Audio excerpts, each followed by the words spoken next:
Hello my dear children, welcome back. बच्चों, आज हम डिस्कस करने वाले हैं सीयूईटी बिजनेस स्टडीज का 2023 का क्वेश्चन पेपर। आप यहाँ पे देख सकते हैं कि 29 मई 2023 को थर्ड शिफ्ट में ये पेपर हेल्ड हुआ था और यहाँ पर दे रखा है सॉल्व पेपर। इसके हिंट्स टू द आंसर्स भी इसी क्वेश्चन पेपर के साथ दे रखे हैं। ये पीडीएफ मैं आपके साथ शेयर कर दूंगी और आप चेक कर लीजिएगा किस तरह के हिंट्स एंड सॉल्यूशंस इसके दे रखे हैं।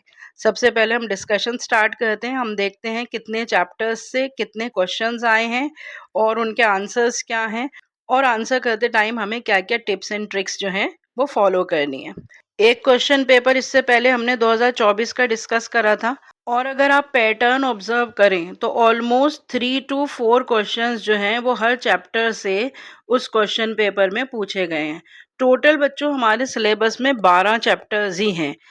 सीबीएसई सिलेबस में चैप्टर 10 फाइनेंशियल मार्केट्स का था, जो कि अब हमारे सीयूईटी के सिलेबस में नहीं है। लेकिन उसके अलावा एक चैप्टर 13 है एंटरप्रेन्योरशिप डेवलपमेंट, जो सीयूईटी के सिलेबस का पार्ट है। तो इन टोटल हमारे 12 ही चैप्टर्स हैं और on an average her chapter में से 3 से 4 क्वेश्चंस ही पूछे जाते हैं।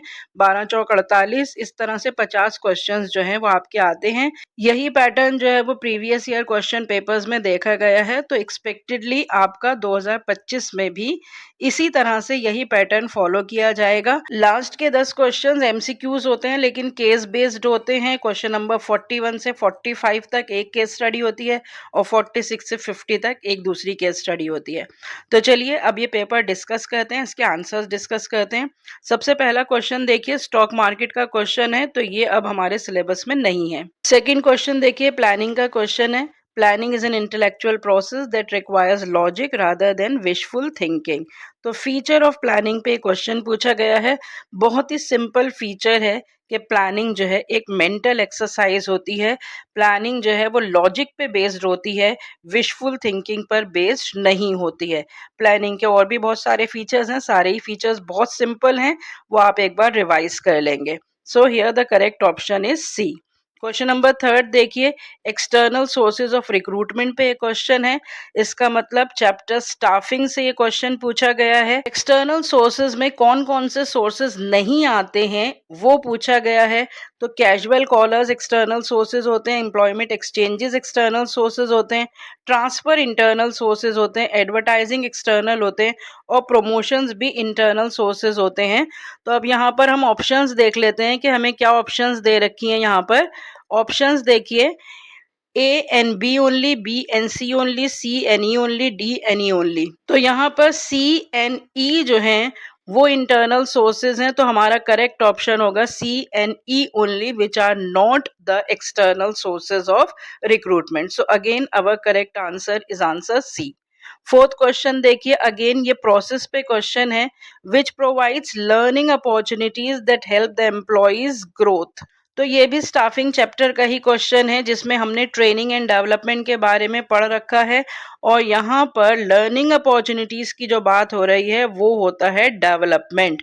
अगर किसी स्पेसिफिक जॉब के लिए नॉलेज इम्पार्ट की जाती है तो वो होता है ट्रेनिंग, लेकिन अगर ग्रोथ के पर्पज से जो नॉलेज इम्पार्ट की जाती है, जिससे लर्निंग अपॉर्चुनिटीज प्रोवाइड की जाती हैं, that is called the development. Question number 5 देखिए बच्चों, ये एंटरप्रेन्योरशिप डेवलपमेंट का एक क्वेश्चन है, लेकिन यहाँ पर ऑप्शंस में देखिए कि ए सी ई, ए बी ई। तो ऑप्शंस में जो है ना ई भी आ रहा है और यहाँ पे हमें सिर्फ 4 ही स्टेटमेंट्स दिखाई दे रही हैं। एक्चुअली ये क्वेश्चन में मिसप्रिंटिंग है। ये जो पहली लाइन है ना, salary is not the primary economic reward for an entrepreneur, ये है ए और ये है बी, ये है सी, ये है डी और ये है ई। अब इन पांचों स्टेटमेंट्स में से हमें देखना है कि एंटरप्रेन्योरशिप से रिलेटेड कौन कौन सी स्टेटमेंट जो है वो करेक्ट है और फिर हमें करेक्ट ऑप्शन आइडेंटिफाई करना है। तो स्टेटमेंट ए है, salary is not the primary economic reward for an entrepreneur, ये बिल्कुल सही स्टेटमेंट है। बी स्टेटमेंट है, a never say die attitude of an entrepreneur is termed as self confidence, ये सही स्टेटमेंट नहीं है, क्योंकि यहाँ पे नेवर से डाई एटीट्यूड जो है ना वो सेल्फ कॉन्फिडेंस नहीं होता है, वो परसिस्टेंस होता है। Acting out of choice rather than compulsion is initiative, ये ठीक है। Entrepreneurs concern for conservation of time and money is termed as assertiveness, ये गलत है, क्योंकि यहाँ पर एफिशिएंसी ओरिएंटेशन की बात हो रही है। Last statement, executive summary and operation strategies are included in the business plan, ये स्टेटमेंट सही है। तो यहाँ पर हमारी ए सही आ रही है, सी सही आ रही है और ई सही आ रही है, और ये ऑप्शन हमें दे रखा है ए पार्ट में, तो हमारा करेक्ट आंसर है ए। तो एंटरप्रेन्योरशिप क्वालिटीज कॉम्पिटेंसीज की बात हो रही है यहाँ पे, ये टॉपिक हमने कर रखा है। तो उसमें से कौन कौन सी क्वालिटीज जो हैं वो सही तरह से यहाँ पर मेंशन कर रखी हैं, उसको हमने पहले टिक कर लिया और फिर हमने सही ऑप्शन चूज कर लिया। नेक्स्ट क्वेश्चन देखते हैं, क्वेश्चन नंबर 6 देखिए। अगेन ये मैच द फॉलोइंग का क्वेश्चन है बच्चों, लेकिन ये क्वेश्चन नॉट एप्लीकेबल है क्योंकि security and exchange board of India इस साल सिलेबस में नहीं है। इस क्वेश्चन देखते हैं, क्वेश्चन नंबर 7। क्वेश्चन नंबर 7 देखिए बच्चों, staffing is a part of which functional area of management. बहुत ही सिंपल क्वेश्चन है, हमने चैप्टर 6 में पढ़ ही रखा है, staffing as a part of human resource management. 3 specific branches of management हमने सीबीएसई के सिलेबस में कर रखी हैं, financial management, marketing management and human resource management. और ह्यूमन रिसोर्स मैनेजमेंट को हमने फर्स्ट बुक में ही कवर अप कर रखा है। तो आंसर 7 होगा part B, that is human resource management. फिर उसके बाद 8th क्वेश्चन देखिए, identify the following under whose overall administrative control SEBI functions. Again ये क्वेश्चन हमारा नॉट एप्लीकेबल है क्योंकि सेबी हमारे सिलेबस में नहीं है। फिर उसके बाद क्वेश्चन नंबर 9 देखिए, social environment, chapter 3 business environment का ये क्वेश्चन है कि सोशल एनवायरनमेंट में क्या क्या इंक्लूड होता है। कंजम्पशन हैबिट्स सोशल एनवायरनमेंट में आती है, मनी सप्लाई नहीं आता, रेट ऑफ सेविंग नहीं आता, new way of producing goods नहीं आता। तो हमारा आंसर होगा आंसर ए। हमें इसमें से सोशल एनवायरनमेंट का कंपोनेंट आइडेंटिफाई करना है। क्वेश्चन नंबर 10 देखिए, which of the following are the features of leadership. Chapter 7 directing का ये क्वेश्चन है, यहाँ पर कुछ फीचर्स दे रखे हैं। It tries to bring change in the behaviour of a person, जहां पर बिहेवियर इन्फ्लुएंस की बात आती है वो लीडरशिप की ही बात होती है। It is an internal feeling, ये लीडरशिप की क्वालिटी नहीं है, तो मोटिवेशन की क्वालिटी है। It indicates interpersonal relationship between the followers, leaders और फॉलोअर्स की बात आ रही है, तो ये लीडरशिप की बात हो रही है। It is a continuous process, तो लीडरशिप एक कंटिन्यूअस प्रोसेस भी होता है। इन चारों स्टेटमेंट्स में से हमारी स्टेटमेंट ए सही है, स्टेटमेंट सी सही है और स्टेटमेंट डी सही है। तो कहाँ पर हमें ये ऑप्शन दे रखा है वो ऑप्शन हम देख लेते हैं। तो ये ऑप्शन हमें दे रखा है ए, सी एंड डी।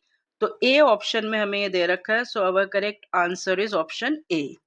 क्वेश्चन नंबर 11 देखिए, arrange the following elements of communication process in sequence. देखो बहुत बार जो है मैं आपसे कहती हूँ कि जो प्रोसेस है ना उसके स्टेप्स जो है इस पे बहुत सारे क्वेश्चंस आते हैं। हमने लास्ट क्वेश्चन पेपर में भी यही देखा था कि बहुत सारे प्रोसेसेस के स्टेप्स को अरेंज करने पे क्वेश्चन आता है। तो बच्चों निमोनिक्स के ऊपर मैंने पूरी की पूरी वीडियो बना रखी है, और तो मैं आपसे रिक्वेस्ट करती हूँ कि आप सारे प्रोसेसेस के जो निमोनिक्स हैं उन वीडियोस से जाके लर्न कर लीजिए। देखिए थोड़े से ही प्रोसेसेस हैं हमारे पूरे सिलेबस में। प्लानिंग प्रोसेस है, ऑर्गेनाइजिंग प्रोसेस है, स्टाफिंग प्रोसेस है, कंट्रोलिंग प्रोसेस है, सिलेक्शन का प्रोसेस है, रिक्रूटमेंट का प्रोसेस है, मोटिवेशन का प्रोसेस है और कम्युनिकेशन का प्रोसेस है। तो 8 प्रोसेस है और हर प्रोसेस के मैंने निमोनिक्स डिस्कस कर रखे हैं। कम्युनिकेशन प्रोसेस का भी मैंने निमोनिक आपको बता रखा है, एक मेल से रिपोर्ट दो फाइनल। 3 स्टेप्स जो हैं वो सेंडर के पॉइंट ऑफ व्यू से होते हैं और 3 स्टेप जो हैं वो रिसीवर के पॉइंट ऑफ व्यू से होते हैं। वैसे अगर हमें निमोनिक्स भी याद ना हो तो बहुत ही लॉजिकल है कम्युनिकेशन का प्रोसेस। सेंडर सबसे पहले क्या करता है, मैसेज को एनकोड करता है, फिर मीडिया सेलेक्ट करता है, फिर वो रिसीवर को भेजता है और फिर उसके बाद रिसीवर फीडबैक देता है। तो यहाँ पर हमारा सीक्वेंस क्या आ रहा है, ए सी डी बी ई, ये ऑप्शन हमें दे रखा है ए सी डी बी ई। तो हमारा यहाँ पर करेक्ट आंसर होगा सी। क्वेश्चन नंबर 12 देखिए, नॉन फाइनेंशियल इंसेंटिव की बात हो रही है। Identify the non financial incentive that give more autonomy and powers to the subordinates. तो जहां पर पावर्स दी जाती हैं सबऑर्डिनेट्स को वो कहा जाता है एम्प्लॉय एम्पावरमेंट। इसके लिए भी मैं E4 करके आपसे सारे इंसेंटिव्स डिस्कस कर चुकी हूँ, एम्प्लॉयज से ही related, employees participation, employees empowerment, employee recognition and employees development. तो जहाँ पर ऑटोनॉमी दी जाती है वो होती है एम्प्लॉय एम्पावरमेंट। तो यहाँ पर हमारा करेक्ट ऑप्शन हो गया option C. Let's move on to the next question, that is question number 13। Question number 13 देखिए, dash refers to the vertical shifting of the employees. तो जो हॉरिजॉन्टल शिफ्टिंग होती है वो ट्रांसफर होते हैं, वर्टिकल शिफ्टिंग जो है वो प्रमोशन को कहते हैं। तो इंटरनल सोर्सेज ऑफ रिक्रूटमेंट में ट्रांसफर और प्रमोशन दो ही मेन सोर्सेज होते हैं, जिसमें ट्रांसफर हॉरिजॉन्टल शिफ्टिंग होती है, प्रमोशन वर्टिकल शिफ्टिंग होती है। तो यहाँ पर हमारा करेक्ट आंसर होगा आंसर ए। क्वेश्चन नंबर 14 देखिए, बहुत ही सिंपल क्वेश्चन है। Arrange the following functions of management. तो सबसे पहले प्लानिंग आता है, प्लानिंग के बाद जो है वो ऑर्गेनाइजिंग की जाती है, ऑर्गेनाइजिंग के बाद स्टाफिंग की जाती है, स्टाफिंग के बाद डायरेक्टिंग की जाती है और डायरेक्टिंग के बाद कंट्रोलिंग की जाती है। तो यहाँ पर हमारे पास ऑप्शन आ रहा है बी सी ए ई डी। तो ये ऑप्शन हमें कहाँ दे रखा है? ये ऑप्शन हमें दे रखा है डी पार्ट में। तो आंसर 14th होगा डी पार्ट। क्वेश्चन नंबर 15 देखिए, select from the following who is considered the risk taker. तो एंटरप्रेन्योर जो है वो रिस्क टेकर माना जाता है। मैनेजर, कस्टमर, गवर्नमेंट ये सब रिस्क नहीं लेते हैं। एंटरप्रेन्योरशिप डेवलपमेंट का ये क्वेश्चन है। So our correct option is C, that entrepreneur is considered as the risk taker. Next question देखिए, question number 16, identify the correct sequence of 5 steps of staffing process. Staffing process के हमने 9 steps जो हैं वो mnemonics के through याद रख रखे हैं। एक रिस्पॉन्सिबल सेंसिटिव पर्सन हो और टोटल परफॉर्मेंस परफेक्ट चाहिए। एस्टिमेटिंग मैन पावर रिक्वायरमेंट से स्टाफिंग प्रोसेस शुरू हो जाता है, उसके बाद रिक्रूटमेंट की जाती है, रिक्रूटमेंट के बाद उसमें से सेलेक्ट किए जाते हैं एम्प्लॉयज, फिर उनको प्लेस किया जाता है और फिर उनको ट्रेनिंग दी जाती है। यहाँ पर हमारा सीक्वेंस आ रहा है A B E D and C. तो ये ऑप्शन हमें दे रखी है A B E D and C. So our correct answer is C. तो बच्चों, मैं आपसे बार बार कह रही हूँ कि जहां पर भी स्टेप्स हैं, सारे प्रोसेसेस जो हैं उनके स्टेप्स को आप नेमोनिक्स के थ्रू याद कर लीजिए दोबारा से, तो आपको बहुत हेल्प मिल जाएगी in attempting the answer on time. Next question देखिए, planning is pervasive because it is required in setting goals, it is required at all the levels of management, it is forward looking and backward looking, it lays down the base for other functions of management। तो जो pervasiveness of planning का जो feature होता है वो ये बताता है कि प्लानिंग की ज़रूरत हर जगह पर पड़ती है, हर तरह की ऑर्गेनाइजेशन हर लेवल पे पड़ती है। तो यहाँ पर हमारा करेक्ट आंसर होगा answer B, that planning is pervasive because it is required at all the levels of management.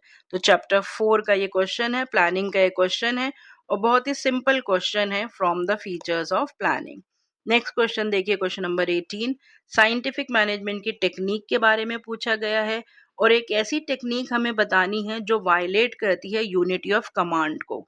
Unity of command में सिंगल सुपीरियर से कमांड मिलता है, लेकिन हमने साइंटिफिक मैनेजमेंट की एक टेक्निक कर रखी है जिसमें स्पेशलिस्ट अपॉइंट किए जाते हैं और वो टेक्निक होती है फंक्शनल फोरमैनशिप। तो फंक्शनल फोरमैनशिप टेक्निक है वो यूनिटी ऑफ कमांड को वायलेट करती है। So our answer is C. 19 question देखिए, dependence on the technological gadgets is comparatively higher in America than in India. Comparison की बात हो रही है कि इंडिया और अमेरिका में अलग अलग टेक्नोलॉजिकल एनवायरनमेंट है। तो इस स्टेटमेंट के हिसाब से हमसे पूछा है कि बिजनेस एनवायरनमेंट के कौन से फीचर की बात हो रही है। तो बहुत ही सिंपल है, ये रिलेटिविटी की बात हो रही है कि हर एक कंट्री का जो बिजनेस एनवायरनमेंट है वो अलग अलग होता है। बिजनेस एनवायरनमेंट जो है वो रिलेटिव एस्पेक्ट है, सब जगह का बिजनेस एनवायरनमेंट सेम नहीं होता है। So our correct answer is A. Question number 20 देखिए बच्चों, यहाँ पर दो लिस्ट दे रखी है। एक लिस्ट में टाइप ऑफ प्रोडक्ट्स दे रखे हैं और दूसरी लिस्ट में उनके फीचर्स दे रखे हैं। तो जो कन्वीनियंस प्रोडक्ट्स होते हैं वो प्रोडक्ट्स होते हैं जिनको बायर्स बहुत जल्दी जल्दी खरीदते हैं। जो शॉपिंग प्रोडक्ट्स होते हैं उसमें ज़्यादा टाइम लगाते हैं बायर्स। जो स्पेशलिटी प्रोडक्ट्स होते हैं वो ब्रांड लॉयल्टी के हिसाब से खरीदे जाते हैं और जो नॉन ड्यूरेबल प्रोडक्ट्स होते हैं वो जल्दी कंज्यूम करने पड़ते हैं। तो यहाँ पर हमारा ऑप्शन आ रहा है ए के साथ 3। तो ए के साथ 3 हमें ए में भी दे रखा है और बी में भी दे रखा है। फिर उसके बाद बी के साथ हमारा ऑप्शन आ रहा है 4। तो बी के साथ जो हमारा ऑप्शन 4 दे रखा है वो पार्ट ए में दे रखा है। तो एलिमिनेशन थ्योरी यूज करके हम ये ऑप्शन सेलेक्ट कर सकते हैं। सी के साथ 2 आ रहा है, वही हमारा परफेक्ट आंसर है और डी के साथ 1 आ रहा है। तो इसका मतलब कि हमारा करेक्ट ऑप्शन है आंसर ए। क्वेश्चन नंबर 21 देखिए, capital structure should emphasise on. Capital structure is a structure of debts and equity. Increasing the turnover, no. Increasing the assets and liabilities, no. Increasing the share holders wealth, yes. Increasing the voting right, no. तो यहाँ पर जो main purpose होता है capital structure का वो ये होता है कि डेट्स और इक्विटी में इस तरह से बैलेंस मेंटेन करना कि शेयर होल्डर्स की वेल्थ बढ़ जाए। So our correct option is C. Question number 22 देखते हैं। क्वेश्चन नंबर 22 है, identify the right provided by the consumer protection act. तो हमें यहाँ पे राइट जो है वो आइडेंटिफाई करना है जो कंज्यूमर प्रोटेक्शन एक्ट में प्रोवाइड किए गए हैं। Right to safety, right to be informed, right to heard and right to be assured. ये देखो जो सी है, राइट टू चूज, जो पहले कंज्यूमर प्रोटेक्शन एक्ट था उसमें राइट टू चूज होता था, लेकिन जब कंज्यूमर प्रोटेक्शन एक्ट चेंज हुआ, अमेंड हुआ, उसके बाद राइट टू चूज जो है वो राइट टू बी अश्योर्ड में कन्वर्ट हो गया। तो यहाँ पर हमारे ऑप्शंस क्या हैं, A B D and E. तो A B D and E ये ऑप्शन हमें दे रखा है सी पार्ट में। तो ये सारे राइट्स हैं हमारे according to the consumer protection act. So our correct option is C. Question 23 देखिए, according to which principle of management organisation should have a chain of authority and communication. तो जहां पर भी चेन ऑफ अथॉरिटी की बात आती है बहुत ही सिंपल हमारा सॉल्यूशन होता है, that is the scalar chain. तो ये चॉइस बहुत ही सिंपल चॉइस है, हम आसानी से आइडेंटिफाई कर सकते हैं कि स्केलर चेन प्रिंसिपल की बात हो रही है। Next question, let's move on to question number 24। Question number 24 में देखिए, आइडेंटिफाई द मार्केट। ये हमारा एप्लीकेबल नहीं है क्योंकि फाइनेंशियल मार्केट्स हमारे सिलेबस में नहीं है। क्वेश्चन नंबर 25 देखिए, quality of a leader, leadership qualities भी हमारे सिलेबस में अब नहीं है।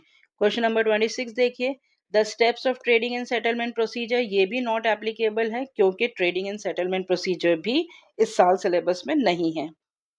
क्वेश्चन नंबर 27 देखिए, यहाँ पे ट्रेजरी बिल कमर्शियल पेपर की बात हो रही है, ये भी हमारे सिलेबस में नहीं है। नेक्स्ट क्वेश्चन देखिए, क्वेश्चन नंबर 28 कंज्यूमर प्रोटेक्शन पे क्वेश्चन है, नए कंज्यूमर प्रोटेक्शन एक्ट पे ये क्वेश्चन है।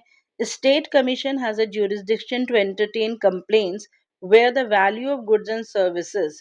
तो जो स्टेट कमीशन की value of goods and services होती है वो 1 करोड़ से ज्यादा होती है, लेकिन 10 करोड़ से कम होती है। तो यहाँ पर हमारा ऑप्शन होगा ऑप्शन बी। तो सारी जो वैल्यूज हैं, district commission, state commission, national commission, ये सब हमने ऑलरेडी डिस्कस कर रखी हैं। तो 3 टियर रिड्रेसल मैकेनिज्म पे क्वेश्चन है और हमारा करेक्ट आंसर है option B. Move on to the next question, that is question number 29। Question number 29 देखिए, identify the specific forces of business environment. General forces भी होती हैं और स्पेसिफिक फोर्सेस भी होती हैं। तो जो स्पेसिफिक फोर्सेस होती हैं वो इंटरनल फोर्सेस होती हैं जो डायरेक्टली बिजनेस को अफेक्ट करती हैं। इन्वेस्टर्स डायरेक्टली अफेक्ट करते हैं, कस्टमर्स डायरेक्टली अफेक्ट करते हैं, कॉम्पिटिटर्स डायरेक्टली अफेक्ट करते हैं। वो हर बिजनेस के अलग अलग होते हैं, सोशल और पॉलिटिकल, ये जनरल फोर्सेस होती हैं। तो ए बी और ई जो हैं वो स्पेसिफिक फोर्सेस हैं। तो ए बी और ई हमारा करेक्ट ऑप्शन होगा ऑप्शन बी। क्वेश्चन नंबर 30 देखिए, चैनल्स ऑफ डिस्ट्रीब्यूशन पे क्वेश्चन है, इसको अरेंज करना है। तो सबसे पहले तो प्रोड्यूसर जो है वो अपने गुड्स प्रोड्यूस करता है, फिर वो होलसेलर को देता है, होलसेलर रिटेलर को देता है और रिटेलर कस्टमर को देता है। तो हमारा ऑप्शन हो गया D C B and A. तो D C B and A, so our correct option is B.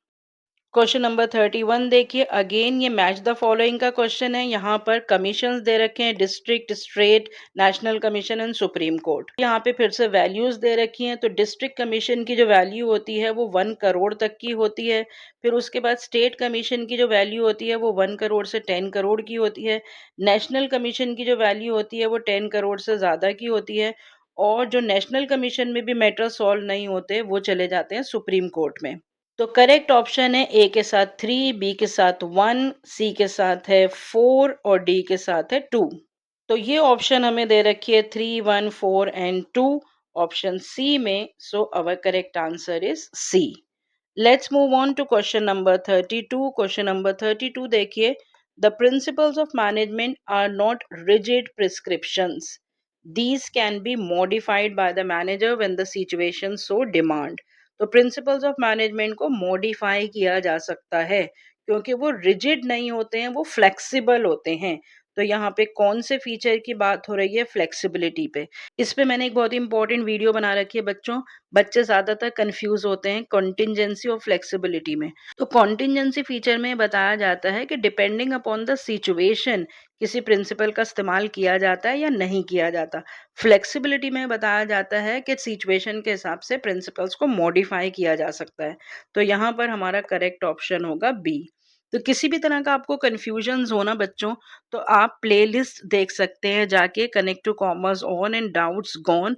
उसमें 50 वीडियोस हैं कंफ्यूजिंग टॉपिक्स पर, जिसमें ज़्यादातर बच्चे कंफ्यूज होते हैं। अगर आप वो वीडियोस देख लेंगे, शॉर्ट वीडियोस हैं, वो बहुत ही इंपॉर्टेंट वीडियोस हैं आपके लिए for all type of concept clarity for the confusing topics. Move on to question number 33। Again match the following का ये क्वेश्चन है। यहाँ पर कुछ टर्म्स दे रखी हैं, जॉब एनरिचमेंट, ऑर्गेनाइजेशनल क्लाइमेट, एक लीडरशिप स्टाइल दे रखा है, एक कम्युनिकेशन का पैटर्न दे रखा है। लिस्ट 2 में उनके मीनिंग्स दे रखे हैं। तो जॉब एनरिचमेंट से क्या मैच हो रहा है? Concern with designing the jobs that include greater variety of work content. Organisational climate जो है वो ऑर्गेनाइजेशन के कैरेक्टरिस्टिक्स को बताता है। लेज़े-फेयर जो है वो एक स्टाइल ऑफ लीडरशिप है, और ग्रेप वाइन हम इनफॉर्मल कम्युनिकेशन को कहते हैं। तो इस तरह से एरोज लगा के हमारा कॉम्बिनेशन हो गया, ए के साथ 4, बी के साथ हमारा हो गया 1, सी के साथ हमारा हो गया 3 और डी के साथ हमारा हो गया 2। तो 4 1 3 2 ये ऑप्शन हमें दे रखा है, 4 1 3 2। So our correct option is D. Let's move on to the next question, that is question number 34। Again ये मैच द फॉलोइंग का क्वेश्चन है। यहाँ पर भी कुछ टर्म्स दे रखी है लिस्ट 1 में, advertising expenditure, quality, labour, liquidity. और लिस्ट 2 में भी कुछ टर्म्स ही दे रखी हैं, तो हमें एप्रोप्रिएट मैच बनाना है। एडवर्टाइजिंग एक्सपेंडिचर मार्केटिंग का पार्ट होता है, क्वालिटी प्रोडक्शन से रिलेटेड एस्पेक्ट होता है, लेबर ह्यूमन रिसोर्स मैनेजमेंट में मैनेज की जाती है, और लिक्विडिटी जो है वो फाइनेंस एंड अकाउंटिंग से रिलेटेड टर्म है। सो A3, B4, C1 and D2, 3 4 1 2। तो ये हमें दे रखा ऑप्शन बी में। So our answer is B. Next question. Which element of marketing mix refers to the activities that makes the firm's products available to the target customers? So, making the products available at the right time, right place. ये place mix की बात हो रही है, बहुत ही simple option है B. Question number 36. Which technique of scientific management violates Fayol's principle of equity? Equity principle में justice और काइंडलीनेस की बात होती है कि सबको एक जैसा ट्रीट करना चाहिए, लेकिन एक टेक्निक होती है साइंटिफिक मैनेजमेंट की जिसमें एफिशिएंट और इनएफिशिएंट एम्प्लॉयज को अलग अलग कर दिया जाता है, और वो टेक्निक होती है डिफरेंशियल पीस वेज सिस्टम। तो यहाँ पर हमारा करेक्ट ऑप्शन होगा C. Next question marketing management philosophy पे है, जो अब हमारे सिलेबस में नहीं है। Move on to the next question, question number 38। A company has replaced their obsolete machinery with a high-tech machine as it could not achieve its target in the previous month due to slow production process. Which step in the process of controlling is executed by the company? Controlling process के तो simple 5 steps हैं, और company क्या कर रही है? Replace कर रही है अपनी एक पुरानी मशीनरी को, क्योंकि वो टारगेट प्रोडक्शन नहीं दे पा रही थी। तो सीधी सीधी बात है कि कंपनी रेमेडियल एक्शन ले रही है। लास्ट स्टेप कंपनी परफॉर्म कर रही है। So our correct answer is D, taking corrective action. Next, the primary aim of financial management. Financial management का मेन एम क्या होता है? शेयर होल्डर्स वेल्थ को मैक्सिमाइज करना। So our correct option is C. उसके बाद देखिए फिर से स्टेप्स ऑफ कंट्रोलिंग को अरेंज करने की बात हो रही है। 5 ही स्टेप्स होते हैं, पांचों स्टेप्स यहाँ पर दे रखे हैं। इसके लिए भी मैंने निमोनिक आपको बता रखा है, सब मुझ पर छोड़ दो अब तुम। अदरवाइज भी इसके सिंपल स्टेप्स हैं जो याद हो जाते हैं कि सबसे पहले परफॉर्मेंस स्टैंडर्ड सेट किए जाते हैं, फिर उसके बाद मेजरमेंट की जाती है, फिर उसके बाद कंपेयर किया जाता है, फिर उसके बाद एनालाइज किया जाता है, और फिर करेक्टिव एक्शंस लिए जाते हैं। तो BADEC, BADEC ये ऑप्शन हमें यहाँ पर दे रखा है। So our correct answer is A. अब 40 क्वेश्चन हो गए बच्चों। अब 41 से 45 तक के जो क्वेश्चंस होंगे वो केस बेस्ड क्वेश्चंस होंगे। एक ही केस स्टडी पे 5 क्वेश्चंस होंगे, इसी तरह से 46 से 50 तक भी जो केस बेस्ड क्वेश्चंस होंगे। तो सबसे पहले यहाँ से हमारी ये केस स्टडी शुरू हो रही है। Rohan is a head boy of the public school. तो केस स्टडी तो अभी हम बाद में पढ़ लेंगे, पहले हम देख लेते हैं कि हमारे क्वेश्चंस क्या-क्या हैं। तो यहाँ पे क्वेश्चन देखिए, पहला question fill in the blank का है। Dash is a function of management discussed in the above passage. तो सबसे पहले तो हमें फंक्शन ऑफ मैनेजमेंट ही आइडेंटिफाई करना है। तो यहाँ पर देखिए केस स्टडी में यहाँ कीवर्ड्स दिखाई दे रहे हैं। Further divided the execution part activities, फिर उसके बाद ग्रुपिंग द सिमिलर एक्टिविटीज, फिर उसके बाद वर्ड दे रखा है there he devise the computer software way each perfect was suppose to enter his date of vaccination. तो बच्चों ये सारे कीवर्ड्स जो हैं वो बहुत ही अंडरस्टैंडेबल कीवर्ड्स हैं कि ऑर्गेनाइजिंग फंक्शन ऑफ मैनेजमेंट की बात हो रही है। तो सबसे पहला हमारा आंसर हो गया सी। उसके बाद देखिए क्वेश्चन नंबर 42 में यहाँ पर स्टेटमेंट दे रखी है Rohan has shortlisted the following activities. तो identify the step highlighted in the above line in the process of organizing. तो जो ऑर्गेनाइजिंग प्रोसेस है उसका सबसे पहला स्टेप ही होता है जिसमें एक्टिविटीज को आइडेंटिफाई किया जाता है और शॉर्टलिस्ट किया जाता है, वो होता है identification and division of work. तो केस स्टडी पढ़े बिना ही हम इसका आंसर लिख सकते हैं, आंसर डी। फिर उसके बाद क्वेश्चन नंबर 43 में पूछा है statement letter he grouped the similar nature activities into the different units. So grouping of the activities of the similar nature in one department that is called departmentalisation. तो यहाँ पर हमारा हो गया आंसर सी। तो स्टेप्स ऑफ ऑर्गेनाइजिंग प्रोसेस पे question है, case study दे रखी है लेकिन उसे पढ़ने की हमें खास जरूरत भी नहीं पड़ रही है। क्वेश्चन नंबर 44 में पूछा है then he allocated these activities to different prefects under his prefectorial board. तो हर एक प्रीफेक्ट को वो उसकी ड्यूटीज बता रहा है। तो यहाँ पर हमारा आंसर होगा असाइनमेंट ऑफ ड्यूटीज। और लास्ट क्वेश्चन देखिए identify the step of organising process discussed in the above statement. तो यहाँ स्टेटमेंट तो हमें दिखाई नहीं दे रखी है, तो यहाँ पे कुछ मिसप्रिंट है। तो एक ही स्टेप इसमें से बचा है, डेफिनेटली उसी स्टेप की वो स्टेटमेंट होगी, that is establishing reporting relationship. तो स्टेटमेंट यहाँ पर हमें दिखाई नहीं दे रही है, तो डेफिनेटली वो स्टेटमेंट जो है वो लास्ट स्टेप पे ही होगी, that is establishing reporting relationship. तो इस केस स्टडी से जो है हमारा ऑर्गेनाइजिंग प्रोसेस भी रिवाइज हो गया। पहला step identification and division of work, दूसरा डिपार्टमेंटलाइजेशन, तीसरा असाइनमेंट ऑफ ड्यूटीज और चौथा एस्टैब्लिशिंग रिपोर्टिंग रिलेशनशिप। अब हम देख लेते हैं कि 46 से 50 तक के जो क्वेश्चंस हैं वो भी केस स्टडीज बेस्ड क्वेश्चन हैं। तो यहाँ पर ये केस स्टडी दे रखी है, जो फर्स्ट चैप्टर से हमें केस स्टडी दिखाई दे रही है। Management is the process of planning, organising, staffing, directing and controlling the enterprise resources efficiently and effectively for the achievement of goals. Efficiency means doing the task correctly with the minimum cost. फिर आपको answer the following questions on the basis of the above case. तो company का target production 10,000 units है और उस target को achieve करने के लिए कंपनी डबल शिफ्ट में काम कर रही है। ये हमने एनसीईआरटी में केस स्टडी ऑलरेडी पढ़ रखी है।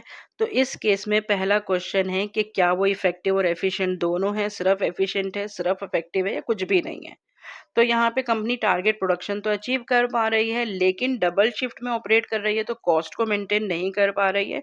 तो कंपनी इफेक्टिव तो है लेकिन एफिशिएंट नहीं है। तो यहाँ पर पहला आंसर होगा डी। तो एफिशिएंसी और इफेक्टिवनेस पे क्वेश्चन है, चैप्टर 1 से क्वेश्चन है। उसके बाद सेकंड क्वेश्चन है cutting down the cost but not achieving the target production. तो कॉस्ट कट कर रही है कंपनी लेकिन टारगेट प्रोडक्शन अचीव नहीं कर पा रही है।